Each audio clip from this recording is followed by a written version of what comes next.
यहाँ पे एक पीसीबी है जो कि अभी एलॉयड के नाम से है, ठीक है। मैं इसलिए बोल रहा हूँ इस नाम से है, बोले तो ये अलग अलग कई कंपनियों के नाम से आती है। इसके अंदर PC01 का एरर आता है कभी कभी, और कभी कभी यह चलता भी है। इस कंडीशन में प्रॉब्लम क्या हो सकती है तो इसे समझना पड़ेगा, और समझने के लिए कुछ कैलकुलेशन है उसे भी करेंगे और देखते हैं कि आखिर ये इशू आता क्यों है। तो PC01 का एरर या P01 का एरर अलग अलग कंपनी इसको शो कराती है। तो उस हिसाब से अगर देखेंगे तो इसमें यही बोला गया है, डोर के ऊपर जो लिखा रहता है उसके अनुसार ओवर करंट और कुछ ऐसा करके आता है। पीसीबी कोई भी हो, लगभग फार्मूला सबका एक ही है और उसके अनुसार आपको सर्च करना है। मैं ये नहीं बोलता हूँ कि मैं इसका ढंग आपको बता रहा हूँ कि आप इन्वर्टर की पीसीबी फटाफट रिपेयर करना शुरू कर देंगे, नहीं, ऐसा नहीं बता पाता हूँ और ना ही मैं बता पाऊँगा, क्योंकि ये गलत बात है। क्योंकि एक पीसीबी के अंदर कुछ पार्ट कहीं पे है तो दूसरे विभाग में, यानी दूसरे पार्ट में, दूसरे पीसीबी में वही पार्ट कहीं और पे लगा रहेगा, उसका वैल्यू अलग अलग चेंज हो जाएगा, शिफ्ट रहेगा। तो आप क्या करोगे उस कंडीशन में? तो फिर आप नहीं कर सकते हैं, आप परेशान हो जाएंगे। तो डायग्राम का मतलब ये होता है कि जैसे ही आपके पास पीसीबी आती है, आपका काम होता है कि आप डायग्राम को सर्च करोगे। तो यहाँ पे अभी PC01 का एरर आएगा, फिर उसे देख लेते हैं। सबसे पहले मेन एसी जो होती है, तो हमारे पास जो एसी है वो इस समय 230 वोल्ट है। आपने देखा PC01 का एरर आ गया। यह चलता भी है। चलता कैसे है कि कभी कभी ये चल भी जा रहा है। तो इस कंडीशन में हम पहले मेन फिल्टर पे वोल्टेज चेक करेंगे। वो मत समझिए कैश पे नहीं है कैश पे नहीं है, क्रेडिट कार्ड पे है। तो ठीक है, चलिए किसी तरह से है। तो अभी मैं आपको वोल्टेज दिखा देता हूँ, और इस बार ये हो सके तो चलेगा भी, ठीक है। तो मैं वोल्टेज दिखा देता हूँ। जो एसी है, जो हमारी इनपुट है, उसे देख लेते हैं। तो हमारी एसी इनपुट यहाँ पे है, तो इसे देख लेते हैं। तो ये 224 वोल्ट यहाँ पे शो कर रहा है, ठीक है। अब ये चलेगा भी, तो उसके लिए मैं ये कर देता हूँ कि ये चलेगी, तभी तो आपको समझ में आएगा। तो वोल्टेज देख लीजिए 220 वोल्ट है। कैपेसिटर पे जो मेन सप्लाई हमारी होती है उसे देख लेते हैं। तो यहाँ पे डीसी देखिए 299 है, अभी 300 वोल्ट मान सकते हैं। तो अभी ये चलेगा, और बाकी वोल्टेज तब तक देख लेते हैं। ऐसा ना हो कि कोई वोल्टेज छूट जाए, तो उसे भी देख लेते हैं। ये वोल्टेज रहा हमारा, जो एफओ वोल्टेज है उसे भी देख लेते हैं, फॉल्ट आउटपुट का। तो ये मैंने रॉन्ग मीटर रखा हुआ है, ग्राउंड हमारा एक्चुअली ये है। तो यहाँ से हम चेक करेंगे इसे। तो एफओ वोल्टेज 5 वोल्ट अवेलेबल है। फिर वीसीसी देख लेते हैं इसकी, 15 वोल्ट। अब देख रहे हैं कि 15 वोल्ट भी अवेलेबल है। अब देख लेते हैं इसका जो अदर जो वोल्टेज है, तो 5 वोल्ट देख लेते हैं। तो यहाँ पे जो दिया हुआ है ये देखिए, तो 5 वोल्ट भी है, यानी इसके अंदर अभी सभी वोल्टेज फिक्स है, अभी चल रहा है, कोई इशू नहीं है, और अभी चालू भी होगा। तो हम उसकी बात करेंगे कि क्यों ऐसा होता है। सबसे पहले जो एसी वोल्टेज बनता है वो डीसी यहाँ से इस तरह से हो करके और इस फिल्टर से हो करके, यानी फिल्टर से पास हो करके यह जो है इस डीसी पे आता है। अभी देखिए कंप्रेसर भी चल गया, ठीक है, कंप्रेसर अभी चला, वो मैं सीरीज में रखा था इसके लिए बंद हो गया। तो यहाँ पे जैसे ही ये डीसी बनता है, तो डीसी जो यहाँ पे बनती है, इसके बाद यहाँ से निकल करके कहाँ पे जाता है, हमारा रिएक्टर में जाता है। रिएक्टर से हो करके, यानी जो रिएक्टर हमारा कॉइल है,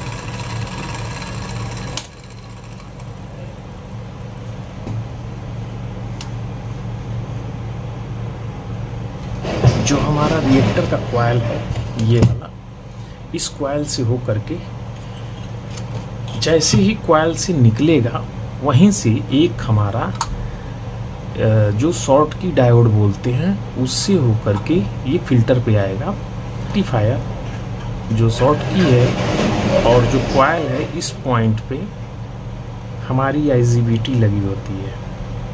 जब भी पीएफसी जनरेट कराना होता है तो इसको टच कराती है ग्राउंड से, और कॉइल के अंदर, अभी ऐसे मैं समझा रहा हूँ तो थोड़ा अलग लगेगा, क्योंकि अभी एक और प्रॉब्लम है तो वो भी सॉल्व हो जाएगा, तो आप लोग को आसान हो जाएगा, और मैं पीडीएफ ओपन करके दिखाऊंगा। तो वहाँ से जनरेट होती है, और जैसे पीएफसी जनरेट होती है वो फिल्टर पे आती है। अगर कम हुआ तो इस वोल्टेज को पहले, पीएफसी से पहले एक वोल्टेज होता है, उसका एक रेफरेंस बना करके, यहाँ से देखिए रेफरेंस बनाया हुआ है, ये रेफरेंस माइक्रो कंट्रोलर तक आना चाहिए और एक इसका कंट्रोलर तक आना चाहिए। दोनों अगर मैं बोलूं कि कैसे रहता है तो वह भी दिखाने की आपको कोशिश करता हूँ। तो जो एसी की सप्लाई रहती है वो एक्चुअली रहती कैसे है, अभी तो लाइट आ रही है बहुत ज़बरदस्त इस पर, फिर भी आप देखिए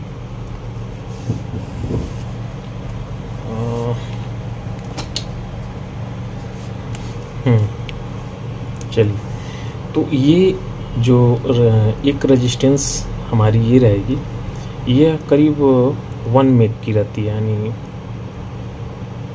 4 है, ये रेजिस्टेंस रहती है। फिर आगे चल करके एक जो है, एक ये जो है 10K से ग्राउंड हो जाती है। 10K यहाँ पे लगा होता है, 1 मेग ये रहती है। ये वाला पॉइंट को कुछ डायोड और कुछ सेफ्टी फीचर्स लगा करके एक डायोड से इसको मतलब ग्राउंड करते हैं, ऐसे रखे रहते हैं, ताकि अगर वोल्टेज ओवर हो तो इसके अंदर ड्रॉप हो जाए। और ये चला जाता है एमसीयू को, ठीक है, एमसीयू को चला जाता है। तो होता क्या है कि ये वाली सप्लाई कितना होना चाहिए, तो 10 की ये है, और ये यहाँ पे हमारा 320 वोल्ट डीसी, ठीक है, ये हुआ। तो होना कितना चाहिए, तो अगर हम कैलकुलेशन करेंगे तो हमारा वोल्टेज यहाँ पे निकल के आ जाएगा। तो इसलिए ये रेजिस्टेंस को देखना है और इस रेजिस्टेंस को आपको देखना है।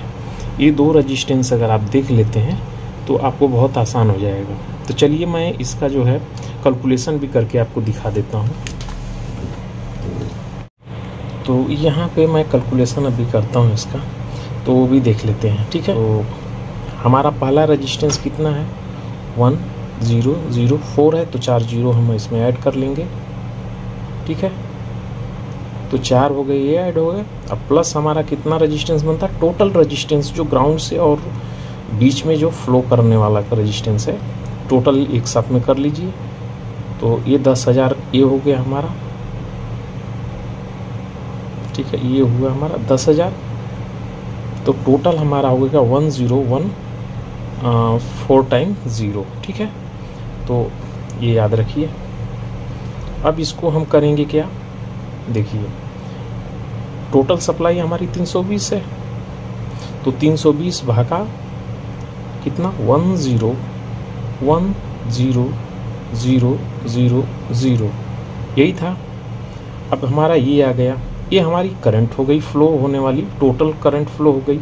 अब हमें वो वोल्टेज चाहिए जो 10K के ऊपर बनती है, जो ऊपरी वाले पॉइंट पे था, उसका हम कैलकुलेशन करेंगे। तो इसमें 10,000 से हम गुणा कर लेते हैं,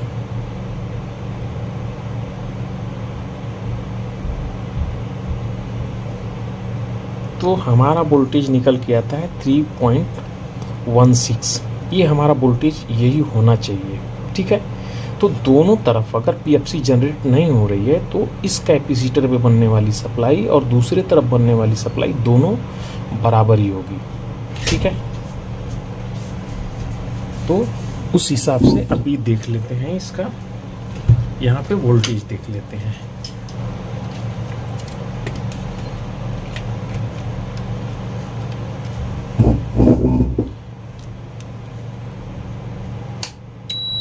तो मैंने ये लाइट जला दिया, ठीक है।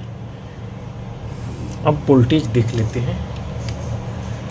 तो मैं इसमें थोड़ा सा जूम कर लेता हूँ क्योंकि सेटअप है नहीं मेरा सही, तो उस हिसाब से थोड़ा सा मुझे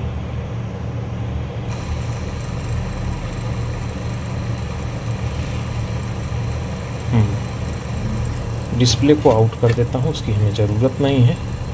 ये देखिए, तो पहला जो हमारा वोल्टेज है, हमारा ग्राउंड शंट से मैं ले लेता हूँ। पहला जो हमारा वोल्टेज है वो आएगा यहाँ पे, जो डायोड है इस जगह पे। तो ये वोल्टेज हमारा 3.3 के आसपास बन रहा है, ठीक है। ये 3.3 के आसपास हमारा ये वोल्टेज बन रहा है। और दूसरा ये है, ये सप्लाई आती है जो मेन कैपेसिटर से। यहाँ से देख रहे हैं कि ये 4.3 है, तो इस कंडीशन में नहीं चलेगा, जबकि होना चाहिए इसी के आसपास।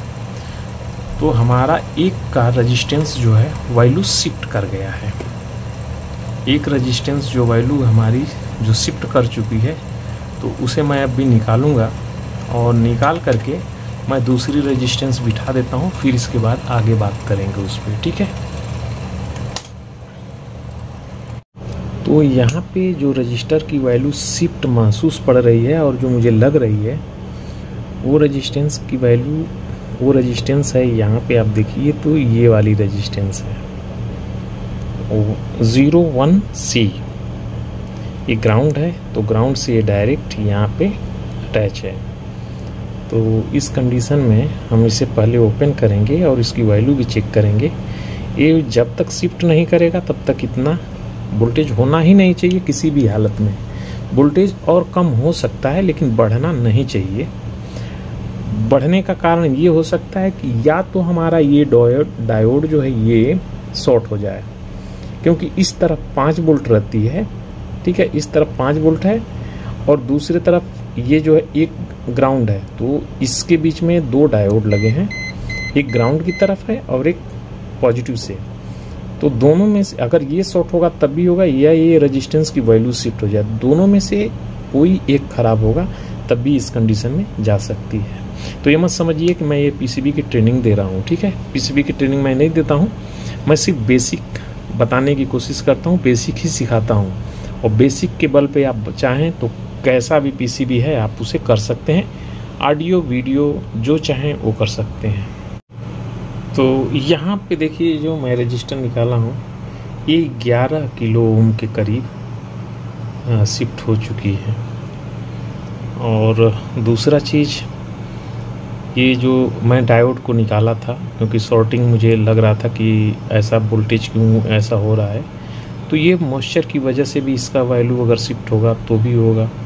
तो मैंने इसको वापस निकाल करके फिर से बिठाया इसे, और ये वाला रजिस्टर जो शिफ्ट हो गया था क्योंकि वोल्टेज 3.7 से डाउन नहीं हो रहा था, तो इसे मैंने वापस निकाल करके रिफ्रेश करके यानी वापस लगाया।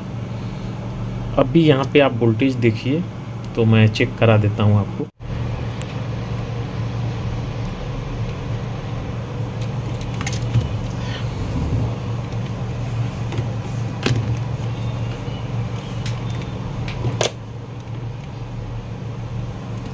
तो अभी आप वोल्टेज मैं आपको चेक करा देता हूँ।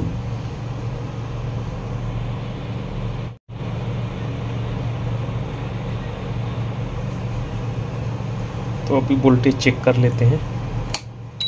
मैंने पावर ऑन किया और वापस शंट के ग्राउंड से मैं चेक कर लेता हूँ। तो अभी आप देखिए इसका 3.4 और दूसरा जो प्रॉब्लम दे रहा था 3.3, अभी दोनों का रेशियो बराबर हो गया है, तो अब P1 का एरर नहीं आने वाला है। और वोल्टेज को भी देखना है तो आप देख सकते हैं यहाँ पे, तो 332 है। तो इस तरह से है, अभी एरर नहीं आना चाहिए और सन करके अभी चलेगा, क्योंकि प्रॉब्लम जो था तो वही था। तो चलिए थोड़ा सा वेट करेंगे और स्टार्ट होने की। तो अभी देखिए कंप्रेसर भी चलने लगा, ठीक है।